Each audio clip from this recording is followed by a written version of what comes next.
Bonjour à tous. Il y a dans Shavuot un élément très important que je voudrais partager avec vous sous la forme d'une histoire. Il y avait, vous savez, à l'époque, le Chazon Ish, qui est mort en 1953, était le Gadol Hador, un des plus grands maîtres de de sa génération. Il habitait à Bnei Brak. Et cet homme était assez fatigué, il avait le diabète. Et pour se soigner, il devait marcher, les médecins lui avaient demandé un certain nombre de temps par jour, et il faisait dans cette marche, pour meubler ce temps, ne pas perdre son temps, il utilisait aussi cette marche pour discuter avec des jeunes élèves de la yeshiva de Ponevezh, par exemple, qui étaient à côté, qui habitaient non loin de chez lui. Donc il faisait sa promenade quotidienne accompagné par des jeunes élèves.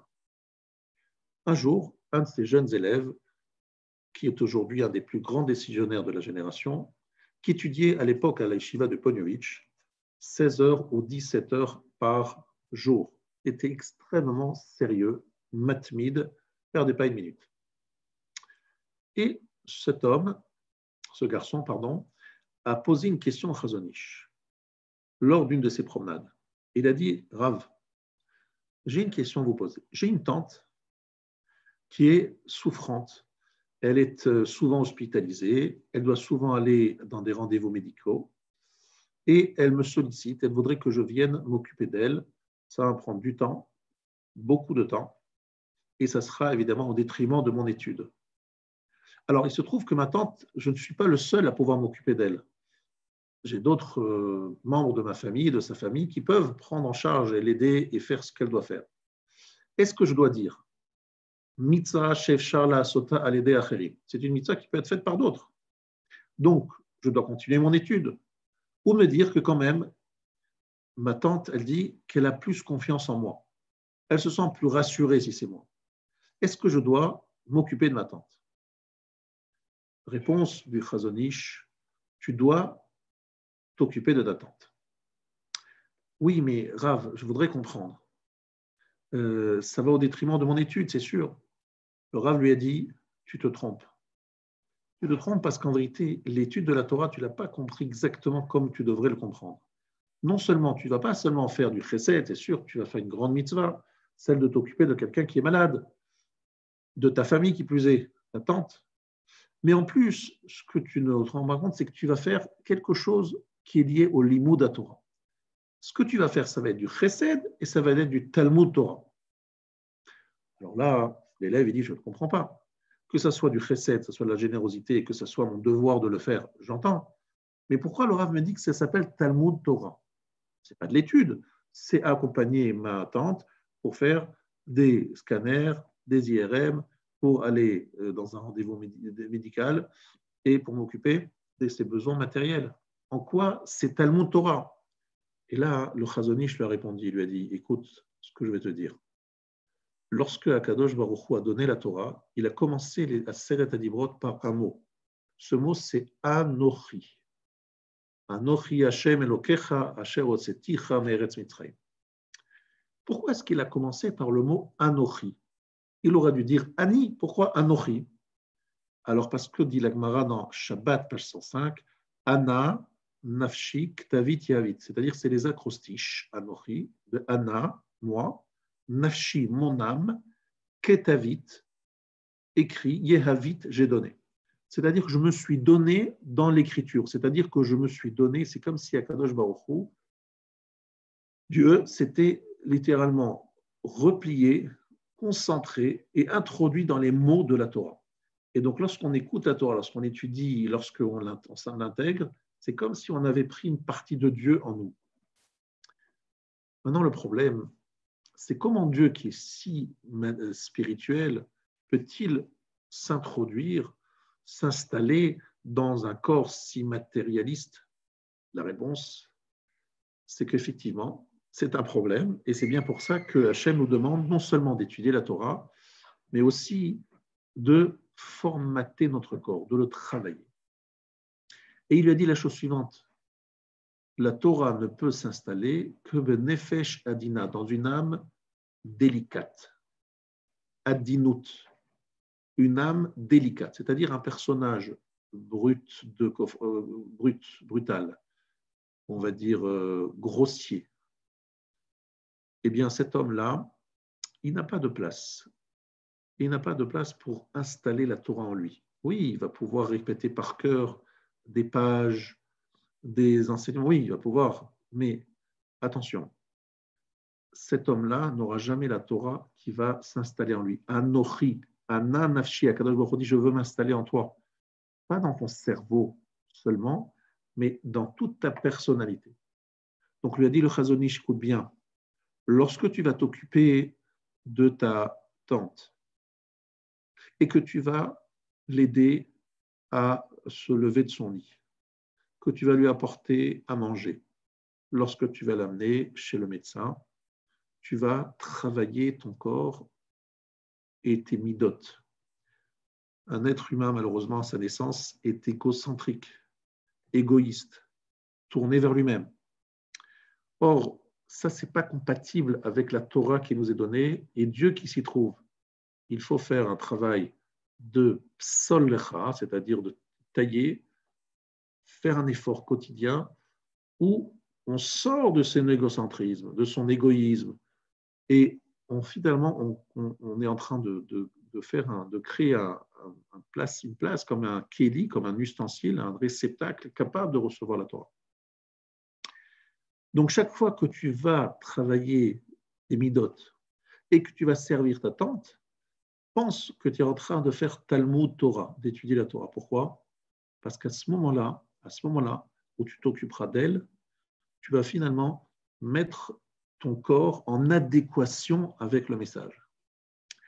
Et ce point-là, ce sujet-là est un sujet plus qu'important à intégrer.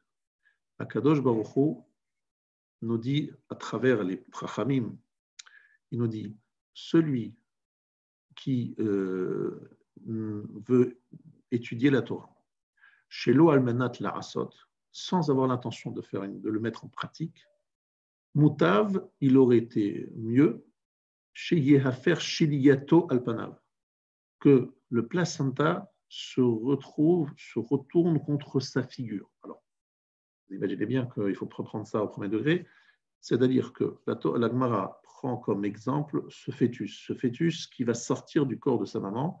Il aurait mieux valu qu'il soit mort-né ou qu'il ne sorte jamais du corps de sa maman. Pourquoi avoir pris cette image-là? La réponse est très simple. C'est que lorsqu'on est dans le corps de notre mère, Akadosh Baruch Hu dit, je vous envoie un malach, un ange, qui vous enseigne toute la Torah. Donc on a une perception de la Torah exceptionnelle en tant que fœtus dans le corps de notre maman. Alors à quoi ça sert de sortir? On va tout oublier.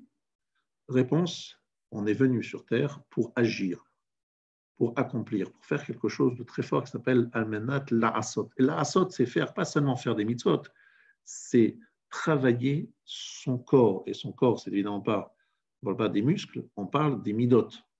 Et donc, lorsqu'on travaille ces midot, on rend le corps compatible à l'acceptation, on rend le corps un réceptacle adapté à prendre la Torah, et pas seulement la Torah, mais aussi celui qui la donne. C'est qu'Hachem dit, j'accompagne la Torah, il faut qu'elle réside en toi.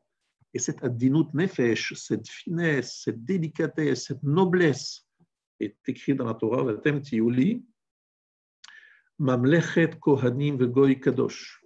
Vous serez pour moi un peuple de prêtres, d'Irachi, Sarim, des princes. Nous traduirons des notables. Et comprenons bien, ce que je vous apprends ici, c'est absolument pas le Chazon Ish, en fait, c'est écrit clairement dans la Torah. Au moment où Avraham Avinu reçoit ses invités, qu'est-ce qui se passe à ce moment-là? Yaakov Avinu vient de subir la Brit Mila. Il vient d'avoir la Brit Mila, il est souffrant, il est malade, et il y a Akadosh Baruch Hu qui vient le visiter et lui donner ce qu'on appelle Bikur Cholim. Il vient le visiter parce que c'est un malade. Il est au 3e jour et il souffre. Que fait Avraham Avinu? Il dit à Kadosh Baruch Hu, stop, je vais recevoir les invités. Ce sont 3 Arabes idolâtres que je veux recevoir. Donc, c'est un acte extrêmement difficile à comprendre. Comment est-ce qu'Avraham Avinu peut-il prendre congé d'Akadosh Baruch Hu, demander à Hachem de l'attendre, alors que c'est le rendez-vous rêvé pour n'importe quel être humain, avoir un rendez-vous privé avec Hachem, Hachem qui vient, qui se déplace pour nous rendre visite. Mais on est au garde à vous. Et qu'est-ce qu'il dit à Akadosh Baruch Hu? Attends-moi, je vais recevoir des invités.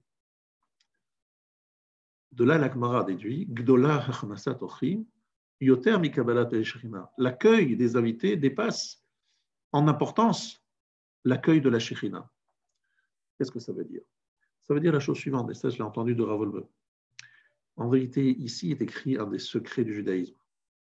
Akadosh Baruch Hu ne veut pas qu'on reste à l'écouter et à le contempler. Il ne veut pas des contemplatifs, il veut des hommes d'action qui sont non seulement des gens qui acceptent, qui comprennent la Torah, mais qui agissent en fonction de la Torah qu'ils ont appris, en le mettant en pratique. Mais c'est plus que ça. Ce que je voudrais vous expliquer ici, c'est le Rav Wolbe qui m'a expliqué de cette façon-là, c'est en fait l'image, je vais prendre une parabole pour que les choses soient bien claires. En vérité, imaginons que vous avez votre fils avec qui vous avez décidé de lui donner du temps, parce que vous avez, Baruch Hashem, pas mal d'enfants, et vous voulez donner un temps à votre fils ou à votre fille, et vous le prenez au restaurant, et vous partez tous les deux, tout seuls, pendant 2 heures, pour passer un grand moment, tous les deux seuls. Dans cet échange qui se fait au restaurant, il y a de l'émotion, il y a des vraies discussions, il y a un vrai échange. À un moment, votre fils se lève, ou votre fille, et brutalement s'en va, sans explication. Vous êtes choqué, vous ne comprenez pas ce qui se passe, vous la suivez du regard, et vous voyez qu'elle se trouve devant le trottoir pour accompagner une personne âgée qui a du mal à porter des sacs, et elle l'aide à traverser la rue. Lorsque votre enfant revient, vous ne lui en voulez pas, vous n'êtes pas vexé. Au contraire, vous êtes fier, et non seulement vous êtes fier, mais en plus vous vous sentez encore plus proche de votre enfant qui a reçu votre éducation, qui a entendu votre éducation, qui a suivi votre exemple, qui est pour vous un sujet de fierté. Sans avoir besoin de lui demander quoi que ce soit, il était là et il a rendu service à cette personne âgée. Donc en fait, finalement, en faisant ce qu'il a fait, vous le sentez plus proche de lui que lorsque vous êtes en face de lui qui vous écoute. Parce que lorsqu'il vous écoute, on peut vous écouter, on peut nous parler, c'est facile d'écouter quelques instants. Mais lorsque l'enfant fait ce que nous, on aimerait qu'il fasse, lorsqu'il est un sujet de fierté par ses actes, eh bien, c'est la meilleure façon d'être proche de son enfant et trouver finalement un plaisir, une proximité incroyable avec lui.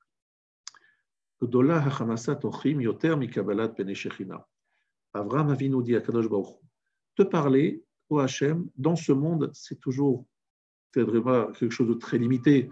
Dieu est un Dieu, donc infini. L'homme est un être très limité. De toutes les manières, on va arriver dans cet échange. Cet échange sera très limité parce que lui est illimité et nous on est limité, donc le message ne peut pas passer d'une façon totale et parfaite. Donc finalement, la meilleure façon d'être proche d'Hachem, c'est d'agir et de faire ce qu'il fait. Lui visite des malades, eh bien nous, on va aider des personnes âgées à traverser la rue. C'est-à-dire qu'on va faire quelque chose, donc Abraham va recevoir des invités. Il va se dévouer pour les accueillir le mieux possible. Parce que c'est comme ça qu'il a compris que Hachem voulait qu'on se conduise dans ce monde. En faisant cet acte, on est plus proche de lui. On n'est pas seulement plus proche des hommes, on est plus proche de Dieu. Parce qu'on a compris qu'on faisait ce que Dieu voulait qu'on fasse sur terre. Donc, tout simplement, au moment de Chazon Ish, lorsqu'il dit à ce jeune élève, occupe-toi de ta tante, tu vas créer une nefesh adina, tu vas créer une âme délicate. Lorsque Avraham Avinu veut recevoir cette proximité avec Akadosh Baruch Hu, il doit travailler sans arrêt cette mida du chesed qui le caractérise. Et en faisant cela, il est la fierté d'Hachem et il représente vraiment l'idéal et il se rapproche de son Créateur encore plus que s'il lui parlait.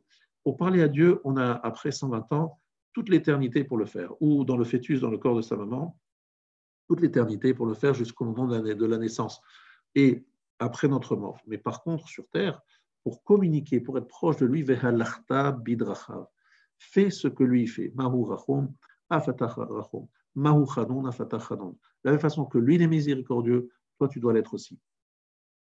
Tout ça pour vous expliquer qu'au moment de Matan Torah, lorsque les Juifs ont reçu la Torah, ils ont reçu quelque chose de très puissant. Mais tout simplement, qu'est-ce qu'ils ont dû faire après? Quel était leur premier acte? On dit qu'ils sont rentrés dans leur tente et qu'ils ont tous eu un garçon.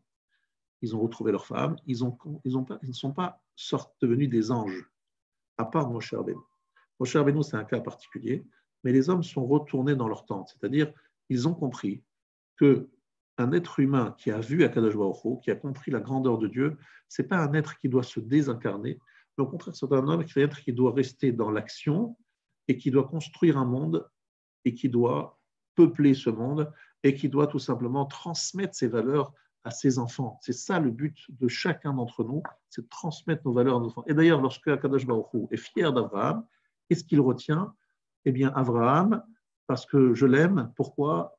Parce que Asher Yetzavé et Banav Acharav, c'est celui qui sait donner des ordres, c'est-à-dire donner une éducation qui va être suivie par Yitzhak. Donc, c'est la grande réussite d'Abraham, c'est Yitzhak Avinu, son fils, qu'il a su éduquer dans ce chemin-là. Et tous ses élèves qu'il a su éduquer dans ce chemin.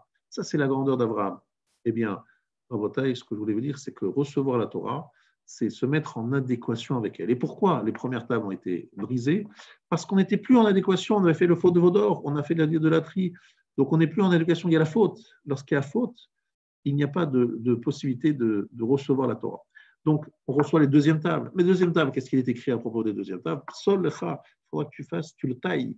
Dis Moshe, il faudra tailler la pierre sur laquelle Akadosh Baruch Hu va mettre ce qu'il va écrire. Il va écrire les Aseret Adibot. Eh bien, nous devons aussi tailler la pierre, c'est-à-dire tailler nos midot, nos traits de caractère, de manière à ce qu'elle puisse recevoir cette Torah extraordinaire que Dieu veut nous donner. Et donc, c'est ce que je nous souhaite à tous, c'est d'être à la hauteur pour recevoir, être le réceptacle. Soyons le réceptacle idéal pour recevoir cette Torah. Et pour cela, il nous reste que quelques jours, et c'est pour cela que pendant 49 jours, on a chaque jour une mida, un trait de caractère à travailler, comme les 48 kinyanim de la Torah, les 48 moyens d'acquisition de la Torah. Ce n'est pas seulement des domaines spirituels, mais c'est aussi des dimensions de midot.